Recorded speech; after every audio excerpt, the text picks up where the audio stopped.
না, একটু জানতে চাই নিজের ভিতর থেকে কাকে না, আমি এগিয়ে তো রাখছেন? যেহেতু একটা মেয়ে মানুষ, এখানে মুক্তি আপু আছে, আর মুক্তি আপু আমার কলিজার বোন, আমি খুব ভালোবাসি, আমাকেও খুব ভালোবাসে। আর আর আনোয়ারা আন্টি, আম্মাজান আমাদের প্রচুর ভালোবাসার মানুষ। তাকে তো অবশ্যই সাপোর্ট করি, তার মেয়েকেও সাপোর্ট করি, বাট একটা মেয়ে হয়ে একটা মেয়ের দলটাকেই সাপোর্ট করাটা আমার মানে উচিত, তাই তারটাই করছি।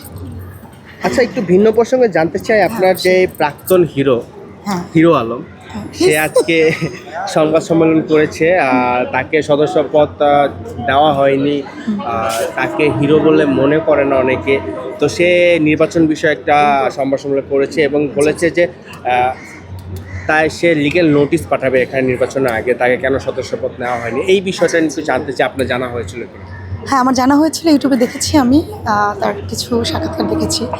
কিন্তু একটা কথা কি, যদি সবাইকে হিরো মনে করে, সবাইকে যদি ভিলেন মনে করে, যে আমি সুপারস্টার, সবাই যদি সুপারস্টার মনে করলে তো সুপারস্টার হওয়া যাবে না। এখানে কিছু কিছু কাজকর্ম দিয়ে স্টার হতে হয়। যেরকম আমাদের সাকিব খান ভাই, তার যোগ্যতা দিয়ে সে কিন্তু এখানে এসে পৌঁছেছে। আমাদের মান্না ভাই ছিল, আমাদের সালমান শাহ ছিল, এদের পর্বে কিন্তু এটা আসছে। এখন হিরো আলম ব্যাপারটা যদি আমরা আসি, হিরো আলমে মনে হয় যে সে বিশাল হিরো, কিন্তু যারা কাজ করে মিডিয়াতে টুকটাক কাজ করলে তারাও কিন্তু হিরো হয়ে যায়। সেটা যদি মোবাইলে ভিডিও করে ছাড়া হয় তাকেও হিরো বলা হয়।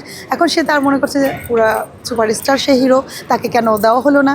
এখন ভাইয়া তার মনের ভিতরে কী চলছে বা তার চিন্তাধারা কি, এটা তো আমি বলতে পারবো না, বাট এটা বলবো দর্শকের উদ্দেশ্যে যে হিরো আলম যাই বলছে না ওইটা কানে না নিয়ে তাকে এক সাইড করে আমাদের কাজগুলো আমরা সামনে এগিয়ে যেতে পারি, যেহেতু আমরা এভরিসির লোক, আমরা এই কাজগুলো সামনে আগাই যাব। না, সে বলেছে যে সে 7টা সিনেমা করেছে, কিন্তু একজনের নাম বলেছে যে সে একটা সিনেমা করে সদস্যপদ হয়েছে এবং সে এবার নির্বাচনও করছে। আচ্ছা, তো সে 7টা সিনেমা করার পরও কেন সদস্যপদ পেল না, এই বিষয়টা নিয়ে একটু জানতে চাই। সে কার নাম বলেছে সে কিন্তু আমাদের জানা আছে যে কার নাম বলতে পারে। সে একটা সিনেমা করেছে, সে পেয়েছে, কিন্তু কিছু কিছু ব্যাপার কি, মানুষের ব্যবহার, কথাবার্তা, কিছু কিছু জিনিস দিয়ে মানুষ কিন্তু এগিয়ে থাকে। আমরা মনে করবো সে একটা যদি সিনেমা করে সে অনেক কিছু দিয়ে এগিয়ে আছে, ভালোবাসা দিয়ে এগিয়ে আছে মানুষের। আর হিরো আলম যেগুলো করছে সেগুলো আমি একটু বলতে চাবো দর্শকের উদ্দেশ্যে, যে সে যেগুলো করছে এগুলো তার আসলে উচিত না। সে যদি হিরো হয়ে থাকে, হিরো যদি সে দাবি করে, তাহলে যে মেয়েগুলো নিয়ে যেগুলো করছিল মাঝখানে, এগুলো অবশ্যই খারাপ। এগুলো আপনার উচিত হয়নি হিরো আলম ভাই, যে আপনি এতগুলো মেয়ে নিয়ে এতগুলো করেছেন। এগুলো আসলে মানুষ খারাপ বলেছে।